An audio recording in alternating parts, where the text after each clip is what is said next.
ताल्लुक रखता हूँ। मेरे पापा एक सरकारी दफ्तर में क्लर्क थे। अब वो वहां से रिटायर हो चुके हैं। मैंने अपनी स्कूल की पढ़ाई गांव से थोड़ी दूर एक सरकारी स्कूल से की थी। मैं हमेशा अपने काम से काम रखता था। दोस्तियां तो बस नाम की थीं, क्योंकि माँ अक्सर समझाती थी, बहुत ज्यादा दोस्ती भी ठीक नहीं होती बेटा।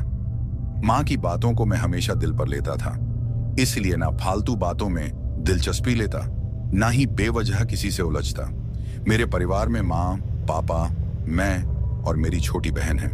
माँ की तबीयत अक्सर खराब रहती थी और वो ज्यादातर बिस्तर पर ही होती थी। घर की सारी जिम्मेदारियां पापा ही उठाते थे। हर हाल में वो हमारे लिए मजबूती से खड़े रहते। स्कूल की पढ़ाई पूरी होते ही मैंने अपने ही जिले के एक कॉलेज में दाखिला ले लिया। पढ़ाई में मैं अच्छा था तो आगे बढ़ने की ललक हमेशा रही। स्कूल से निकलकर कॉलेज की जिंदगी में कदम रखना मेरे लिए किसी नए सफर की शुरुआत जैसा था। एक नई दुनिया, नए लोग और नए अनुभव। मैं बचपन से ही कॉलेज जाने के ख्वाब देखता था। अब जब वो सपना पूरा हुआ तो दिल में अजीब सी खुशी और थोड़ा डर दोनों था। लेकिन हाँ, ये एक ऐसा अनुभव था जो मेरी जिंदगी की रफ्तार को एक नए मोड़ पर ले जाने वाला था। अब कुछ दिन कॉलेज के बीतने के बाद मुझे एक लड़की बहुत अच्छी लगने लगी थी। उसका नाम सुमन था। सुमन देखने में बहुत खूबसूरत थी। आप सबको तो पता ही है कि ये कॉलेज वाली उम्र ही कुछ ऐसी होती है कि किसी न किसी से दिल लग ही जाता है। अब ये मैं नहीं जानता था कि ये मेरी अट्रैक्शन थी या फिर प्यार, लेकिन जब कभी भी मैं सुमन को देखता तो दिल खुश हो जाता था। उसका हंसना, बातें करना सब मुझे अच्छा लगता था। सुमन मेरे साथ ही पढ़ती थी। जब कभी भी मेरी बात उससे होती तो मेरा चेहरा लाल हो जाता था, क्योंकि मैं शर्मीला बहुत था। अब वक्त बीतता गया और मेरी जो अट्रैक्शन थी वो प्यार में बदल गई थी। मैं मन ही मन उससे प्यार करने लगा था। लेकिन मुझे हमेशा से एक बात का डर था, और वो डर ये था कि मुझे लगता था कि कहीं ये मेरा एक तरफा प्यार तो नहीं है। सुमन भी एक गांव की ही रहने वाली लड़की थी। वो भी पढ़ने लिखने में अच्छी थी। हालांकि वो पढ़ाई के टॉपिक पर अक्सर मुझसे बात करती रहती थी। अब उसकी बातों को प्यार समझना भी गलत था, क्योंकि हर किसी को पता नहीं होता कि अगले के दिल में क्या है। जब कभी भी कोई लड़का सुमन से बात करता था तो मुझे काफी अजीब लगता था और गुस्सा भी आता था। आप में से भी बहुत से लोगों के साथ ये सब कुछ हुआ ही होगा, और शायद आप में से कुछ लोग ये सब अनुभव भी कर रहे होंगे। खैर, अब कॉलेज के 2 साल कैसे गुजर गए पता ही नहीं चला। लेकिन एक बात जो अच्छी हुई वो ये थी कि मेरी सुमन के साथ अच्छी खासी दोस्ती हो गई थी। अब जिस तरीके से सुमन मुझसे बात करती थी, मुझे कभी ना कभी ऐसा जरूर महसूस होता था कि हो सकता है सुमन भी मुझे चाहती है। लेकिन आप सबको, जैसे कि मैंने पहले ही बताया, कि हम किसी के दिल की बात नहीं जान सकते हैं, अगले के दिल में क्या है। तो इसीलिए इस बात को ज्यादा सोचना कि वो भी मुझे चाहती है, ये बेवकूफी होती। अब थोड़ा और समय बीता और फिर मेरे कॉलेज का आखिरी साल भी खत्म होने वाला था। कुछ ही महीने बचे थे, लेकिन फिर मैं सोचने लगा कि अगर ऐसे ही रहा तो मैं कभी भी अपने दिल की बात सुमन को नहीं कह सकूंगा। लेकिन कहीं ना कहीं मुझे इस बात का भी डर था कि अगर सुमन को ये सब ठीक नहीं लगा तो जो दोस्ती मेरे और सुमन के बीच है वो भी टूट जाएगी। यही सोच सोचकर मुझे काफी टेंशन हो गई थी। मैं हर वक्त सोचता रहता था कि अपने दिल की बात सुमन से कहूं या नहीं। अब थोड़ा और समय बीता और फिर मेरी बेचैनी और बढ़ती गई, क्योंकि जैसे जैसे दिन निकल रहे थे मैं सुमन को खुद से दूर होता देख रहा था। लेकिन फिर एक दिन मैंने खुद को समझा ही लिया कि अगर आज अपने दिल की बात मैंने सुमन से नहीं कही तो फिर मैं हमेशा के लिए उसे खो दूंगा।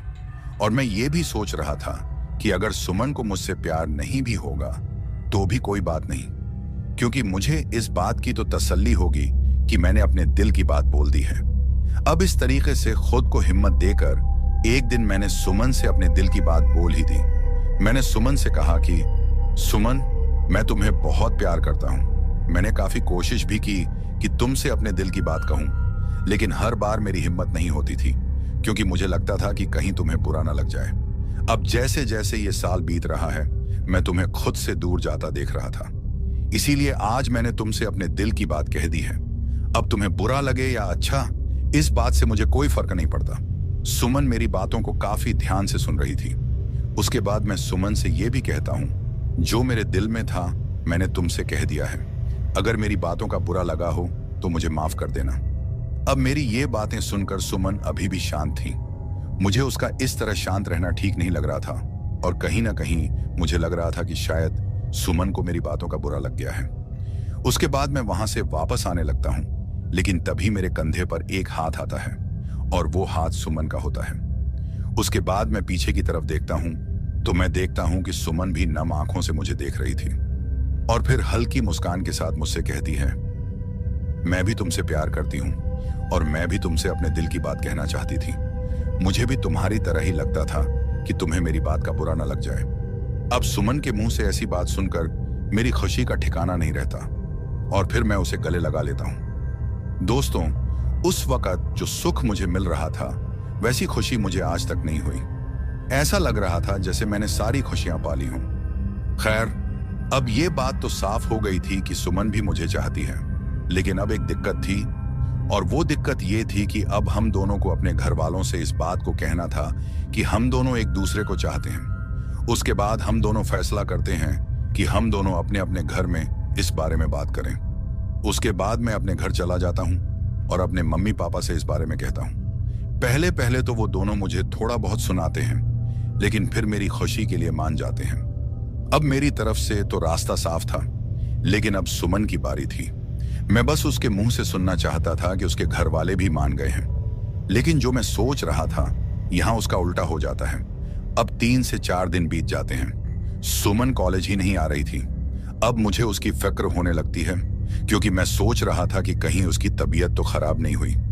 लेकिन फिर एक दिन मुझे एक अनजान नंबर से किसी का फोन आता है और जब मैं फोन उठाता हूं तो वो कोई और नहीं बल्कि सुमन ही होती है और वो मुझे रोते हुए कहती है कि मैंने अपने और तुम्हारे बारे में अपने घर में कहा था, लेकिन मेरे घर वाले मान नहीं रहे। मेरे पापा मुझ पर बहुत गुस्सा हैं और मुझसे कहते थे कि तुम्हें हमने कॉलेज पढ़ने भेजा है, प्यार करने नहीं। मेरा घर से बाहर निकलना बंद कर दिया है और फिर वो मुझसे ये भी कहती है कि मेरा दिल कर रहा है कि अपनी जान दे दूं। तभी मैं सुमन को रोकते हुए कहता हूं, तुम्हारा दिमाग खराब हो गया है जो ऐसी बातें कर रही हो। कुछ नहीं होगा, मैं देख लूंगा, तुम फिक्र मत करो। फिर मैं कॉल को डिस्कनेक्ट कर देता हूं। उसके बाद मैं अपने मम्मी पापा से इस बारे में कहता हूं और फिर मेरे मम्मी पापा सुमन के घर चले जाते हैं। अब मैंने अपने मम्मी पापा को वहां भेज तो दिया था, लेकिन कहीं ना कहीं मेरी घबराहट बढ़ती जा रही थी। अब शाम को मम्मी पापा जब वापस आते हैं तो मैं अपने मम्मी पापा से पूछता हूं, आप लोग सुमन के घर गए थे, क्या बात हुई?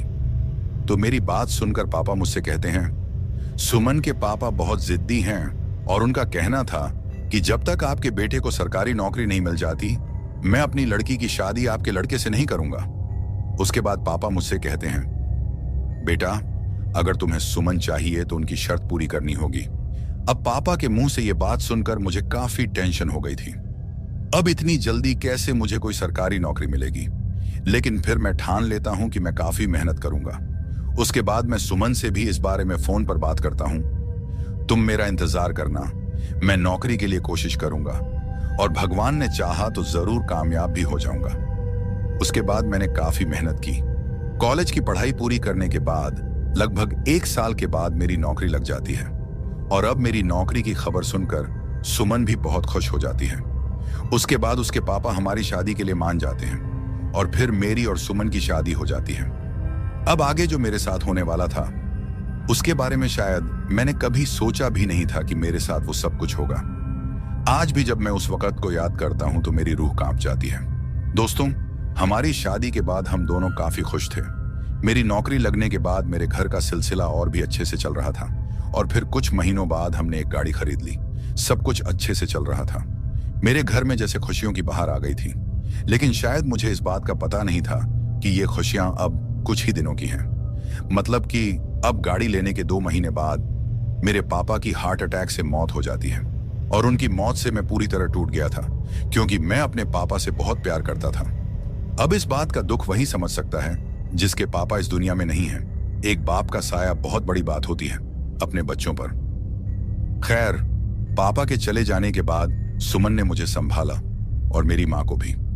पापा के जाने के बाद माँ बहुत ज्यादा बीमार रहने लगी थी। अब कुछ महीने और बीत जाते हैं और अब सब कुछ पहले की तरह सामान्य होने लगता है। अब सुमन को बहुत वक्त हो गया था अपने मायके जाए हुए और ऊपर से उसकी छोटी बहन की शादी भी नजदीक थी। यही कोई 1 हफ्ता बचा था सुमन की बहन की शादी को। तभी सुमन मुझसे कहती है कि आप कुछ दिन की छुट्टी ले लो, वैसे भी मेरी बहन की शादी है तो हमको कुछ दिन पहले ही चले जाना चाहिए। तो सुमन की बात सुनकर मैं उससे कहता हूं, मैं छुट्टी तो ले लूंगा, लेकिन तुम्हें तो पता ही है कि माँ की हालत कुछ दिनों से ठीक नहीं है और हम इतनी जल्दी भी नहीं जा सकते। उसके बाद सुमन का चेहरा थोड़ा मायूस सा लगता है। अब उसको इस तरीके से देखकर मैं उससे कहता हूं, तुम नाराज मत हो, मैं कोशिश करूंगा कि तुम्हें शादी से 2 से 3 दिन पहले ही ले चलूं। तो मेरी बात सुनकर सुमन खुश हो जाती है। अब अपने ऑफिस का काम खत्म करके मैं कुछ दिनों की छुट्टी रख लेता हूं और फिर हम दोनों सुमन के मायके जाने की तैयारी कर लेते हैं, मतलब कि पैकिंग वगैरह कर लेते हैं। लेकिन जाने से पहले मैं अपनी माँ के पास जाता हूं और उनसे कहता हूं, माँ आपको तो पता ही है कि सुमन की बहन की शादी है, उसका जाना जरूरी है। अगर आपको लगता है कि आपकी सेहत अभी ठीक नहीं है तो मैं सुमन को पहुंचाकर वापस आ जाऊंगा। तो मेरी बात सुनकर माँ मुझसे कहती हैं, नहीं बेटा तुम जाओ, मैं ठीक हूं, वैसे भी शीतल है मेरा ख्याल रखने के लिए। दोस्तों, मेरी छोटी बहन का नाम शीतल है। उसके बाद मैं और सुमन वहां से सुमन के मायके की तरफ निकल जाते हैं। लेकिन निकलने से पहले मैं शीतल से कहता हूं, अगर तुम्हें लगे कि माँ की तबीयत ठीक नहीं है तो मुझे जरूर फोन कर लेना। तो मेरी बात सुनकर शीतल मुझसे कहती है, आप जाओ भैया, अगर ऐसी वैसी कोई भी बात हुई तो मैं जरूर आपको फोन करूंगी। अब उसके मुंह से ये बात सुनकर मुझे थोड़ी तसल्ली हो जाती है कि चलो शीतल है माँ का ख्याल रखने के लिए।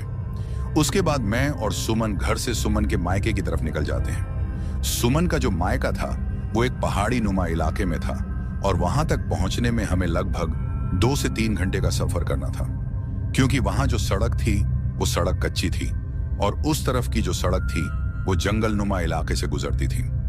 हम घर से दिन के 2 बजे निकल जाते हैं। सुमन बहुत खुश थी क्योंकि वो काफी वक्त बाद अपने मायके जा रही थी, लेकिन मुझे अभी भी माँ की फिक्र हो रही थी और मैं सोच रहा था कि शीतल सब कुछ अच्छे से संभाल तो लेगी ना।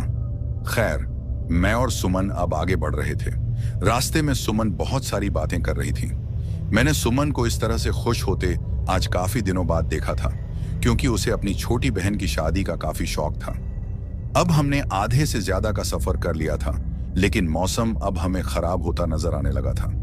ऐसा लग रहा था जैसे अब कुछ ही देर बाद बारिश लगनी शुरू हो जाएगी, और अगर रास्ते में बारिश लगी तो ये हमारे लिए ठीक नहीं होगा, क्योंकि रास्ता कच्चा था और उस सड़क की जो मिट्टी थी वो देखने में चिकनी लग रही थी।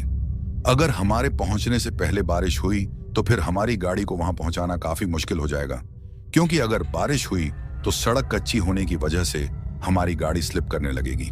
खैर, अब इस बात को ध्यान में रखते हुए मैं गाड़ी को थोड़ा तेज कर लेता हूं ताकि सफर जल्दी से कट जाए। लेकिन सड़क में गड्ढे होने की वजह से मैं उतना ज्यादा तेज भी गाड़ी को नहीं चला सकता था, क्योंकि अगर मैं ऐसा करता तो शायद मेरी गाड़ी में प्रॉब्लम भी आ सकती थी और मैं नहीं चाहता था कि ये सब हमारे साथ हो। अब कुछ देर वैसे ही चलने के बाद हम सुमन के गांव के काफी करीब आ जाते हैं और जैसे ही हम वहां पहुंचने वाले होते हैं बारिश शुरू हो जाती है। हमारे देखते ही देखते काफी तेज बारिश आ जाती है। लेकिन अच्छी बात यह होती है कि जब तक पूरी सड़क गीली होती उससे पहले ही हम लोग सुमन के गांव पहुंच जाते हैं और फिर हम लोग सुमन के घर चले जाते हैं। घर पर पहुंचने के बाद सुमन की माँ, उसकी बहन और उसके पापा काफी खुश हो जाते हैं। सभी हमारा हालचाल वगैरह पूछते हैं। सब बहुत खुश लग रहे थे, लेकिन मुझे अभी भी अपनी माँ की चिंता सताए जा रही थी। पहुंचने के बाद मैंने शीतल को फोन भी किया और शीतल ने मुझे बताया कि माँ बिल्कुल ठीक है। शीतल की बात सुनकर मेरी थोड़ी टेंशन कम हो जाती है। अब वो वाला दिन तो गुजर जाता है। हम लोग सुमन की बहन की शादी के 3 दिन पहले ही गए थे। अब अगले दिन मेरे जो ससुर हैं वो किसी काम से दूसरे गांव में शादी का न्योता देने चले जाते हैं। उस दिन भी मौसम ज्यादा खराब लग रहा था। अब मेरे देखते देखते वो दिन भी ढल जाता है। शाम हो गई थी और मेरा मन काफी बेचैन हो रहा था।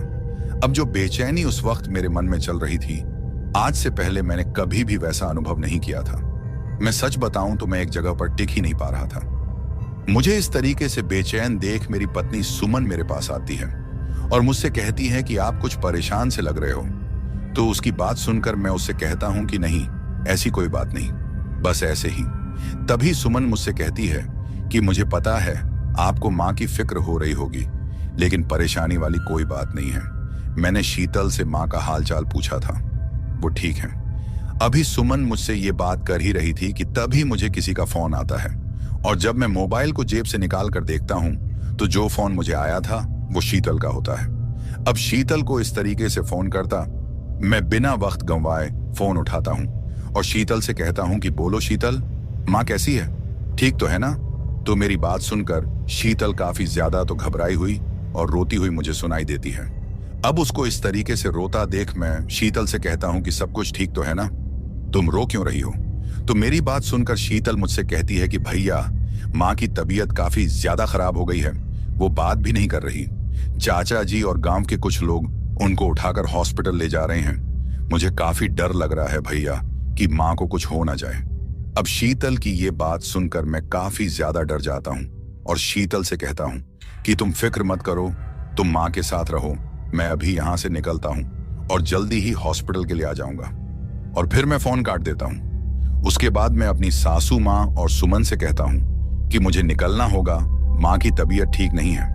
अब मेरी बात सुनकर वो भी परेशान हो जाते हैं और सुमन मुझसे कहती है कि मैं भी आपके साथ चलती हूँ। तो सुमन की बात सुनकर मैं उसे मना कर देता हूँ और उसे कहता हूँ कि तुम यहीं रहो, मेरी फिक्र मत करो, अगर कुछ ज्यादा ही परेशानी हुई तो फिर तुम्हें भी बुला लूंगा। मेरी बात सुनकर सुमन काफी परेशान हो जाती है और मेरी सासू माँ मुझसे कहती है कि इतनी रात को तुम्हारा यहाँ से जाना ठीक नहीं रहेगा, तुम कुछ देर रुक जाओ, तुम्हारे ससुर जी भी आने वाले होंगे और जैसे ही वो आ जाएंगे उनको भी साथ लेकर चले जाना। अब सासू माँ की बात सुनकर मैं उनसे कहता हूँ कि इतना वक्त नहीं है मेरे पास, वैसे भी ससुर जी को काफी वक्त लगने वाला है आने में। हालांकि मैंने ससुर जी को फोन भी किया था, लेकिन उनका मोबाइल ऑफ आ रहा था। मेरी बीवी सुमन और मेरी सासू माँ को मेरी काफी फिक्र हो रही थी, क्योंकि इतनी रात को वहां से निकलता देख उन्हें अच्छा नहीं लग रहा था। उसके बाद मेरी सासू माँ मुझसे कहती है कि कुछ देर रुक जाओ बेटा, तुम्हारा यहाँ से अकेले निकलना ठीक नहीं है, वैसे भी ये सड़क रात के वक्त ठीक नहीं है और ऊपर से मौसम भी काफी ज्यादा खराब है। मेरी सासू माँ मुझे काफी रोकने की कोशिश कर रही थी, वो नहीं चाहती थी कि मैं अकेला जाऊं। अब जब मैं उनकी बात सुनने को बिल्कुल भी तैयार नहीं होता तो मेरी सासू माँ मुझसे कहती हैं कि बेटा, अगर तुम इतनी जिद कर ही रहे हो जाने की तो एक बात याद रखना, रास्ते में किसी को भी लिफ्ट मत देना, भूल कर भी गाड़ी रास्ते में मत रोकना, क्योंकि ये रास्ता ठीक नहीं है। अब सासू माँ की ऐसी बात सुनकर मुझे थोड़ा अजीब लगता है और फिर मैं उनसे कहता हूँ कि ठीक है सासू माँ, मैं किसी को भी लिफ्ट नहीं दूंगा और ना ही गाड़ी को रोकूंगा। उसके बाद मैं वहां से निकल जाता हूँ। अब जब मैं वहां से निकला था तो रात होनी शुरू हो गई थी, लेकिन मैं ज्यादा ना सोचकर सीधा अपनी गाड़ी